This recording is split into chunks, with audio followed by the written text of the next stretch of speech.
میدونی چی دردناکتر از خیانته؟ اینه که کسی که زندگیت رو باهاش ساختی روزی تو صورتت لبخند بزنه ولی از پشت بهت خنجر بزنه.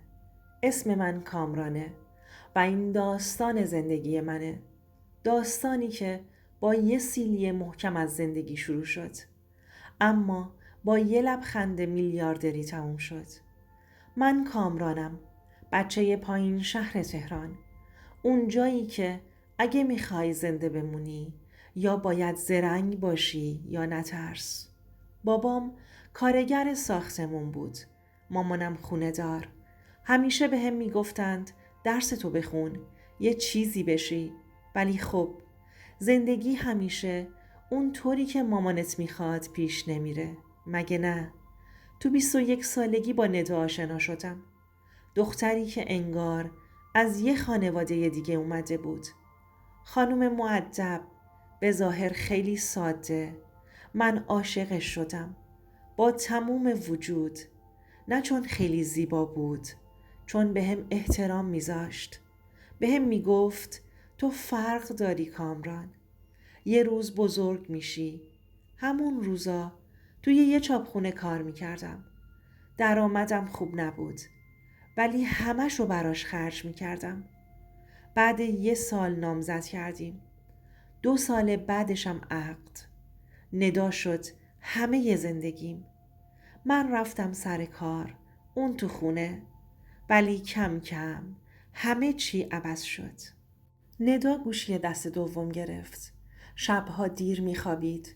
یهو شروع کرد به خریدهای گرون، لباسهای برند. یه روز گفتم ندا اینا رو از کجا میخری؟ گفت با پولی که پس انداز کرده بودم. بهت نگفته بودم. اون موقع نفهمیدم. احمق بودم. عاشق بودم. یه روز وسط هفته زودتر از همیشه برگشتم خونه. بارون می اومد. کلیدم یادم رفته بود. زنگ در رو زدم. صدای آهنگ می اومد از خونه. مردد در رو باز کرد. با تعجب گفت تو چرا الان اومدی؟ رفتم تو و یک کفش مردونه پشت در دیدم. تو اتاق یک کت مردونه رو تخت بود. تو همون لحظه فهمیدم زندگی که فکر می کردم ساختم یه سراب بوده. تا حالا شده احساس کنی دنیا یهو ایستاده؟ همه چی دور سرت بچرخه؟ اون لحظه که من اون کت مردونه رو دیدم، نه صدا شنیدم نه نفس کشیدم، فقط خشکم زد. رفتم سمت اتاق، در رو باز کردم. کسی نبود. ندا تون تون گفت اینا مال پسر خالمه. اومده بود لپتاپم رو درست کنه. تازه رفته. اما اون نگاهشو هیچ وقت یادم نمیره. یه ترسی داشت که داد میزد. لو رفتم دستشویی. شیر آبو باز کردم ولی تو آینه فقط خودمو نگاه میکردم. یه سوال توی ذهنم بود. کامران چرا اینقدر ساده ای؟ شب همون روز رفتم خونه مامانم. هیچی نگفتم. فقط نشستم. چای خوردم و گفتم میخوام یه مدت اینجا بمونم. چند روز بعد برگشتم. ندا داشت گریه میکرد. میگفت اشتباه کردم. فقط یه بار بود. قسم میخورم دیگه تکرار نمیشه. میخواستم باور کنم ولی نمیتونستم. از اون روز همه چی تو ذهنم چرخ میزد. اینکه چقدر کار کردم، چقدر زحمت کشیدم، که چی؟ تهش با یه خیانت جوابمو بدن.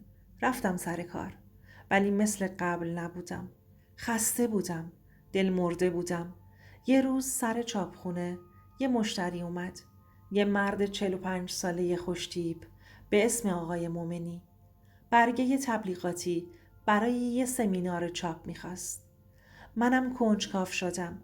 گفتم سمینار چیه؟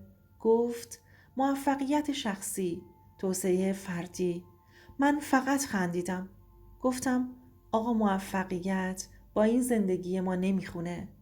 ولی اون یه جمله بهم گفت که مسیر زندگی منو تغییر داد. آدمایی که شکست میخورن دو دستن.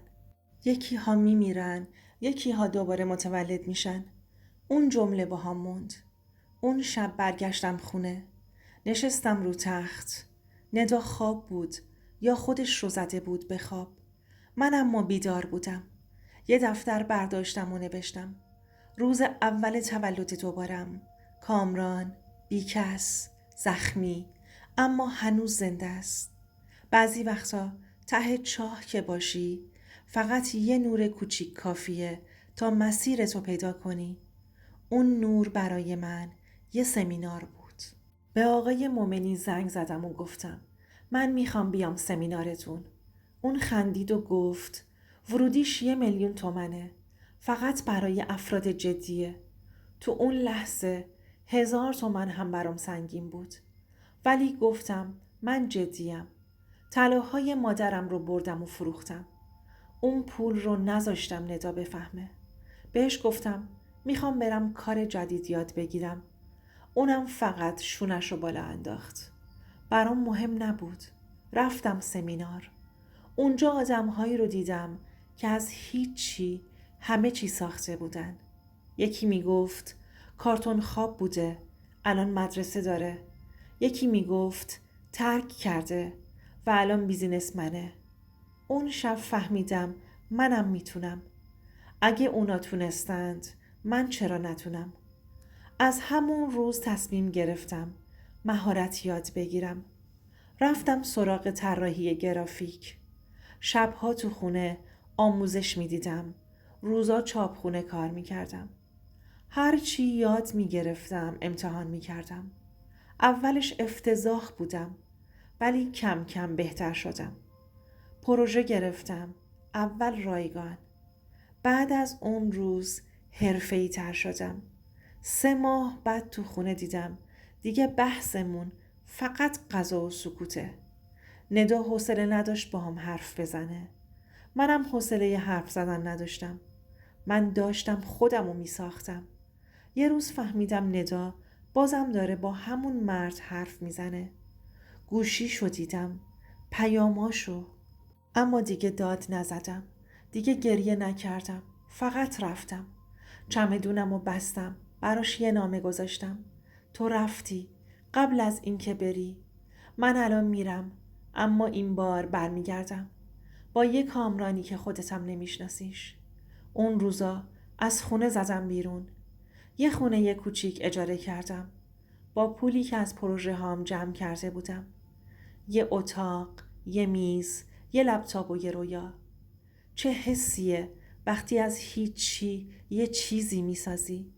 وقتی به کسی که تحقیرت کرد نشون بدی که شکست فقط شروع پروازت بود. 2 سال بعد من کاملا عوض شده بودم. یه استودیو طراحی داشتم. تیم گرفته بودم. با برندهای معروف کار میکردم. ماهانه چند 10 میلیون درآمد داشتم. دنبال انتقام نبودم. ولی زندگی خودش برام انتقاممو گرفت. یه روز تو کافه نشسته بودم. یه صدایی شنیدم. کامران. برگشتم ندا بود. با چهره‌ای که انگار 10 سال پیرتر شده. با چشمایی که پر از حسرت بود. نشست روبروم. گفت چقدر عوض شدی؟ شنیدم موفق شدی.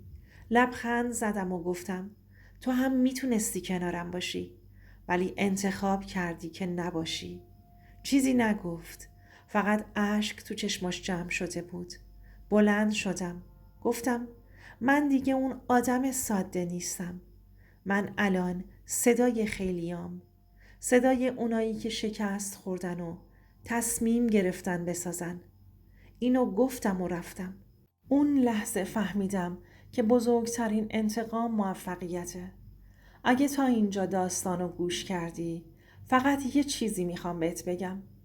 اگه بهت خیانت شد، اگه له شدی، اگه همه پشتت کردن، بدون هنوز تموم نشده. تموم نمیشه مگه اینکه خودت تسلیم شی. بساز. حتی اگه زخمی باشی. بلند شو. حتی اگه تنهایی. چون یه روزی برمیگردی همون جایی که نابود شدی. ولی این بار با قدرت. و اگه میخوای صدای آدم‌های واقعی رو بشنوی، اونایی که مثل من بودن، این کانال رو سابسکرایب کن. چون اینجا صدای اوناییه که خیلی وقت بود صداشون خاموش بود، ولی حالا وقتشه که شنیدشن.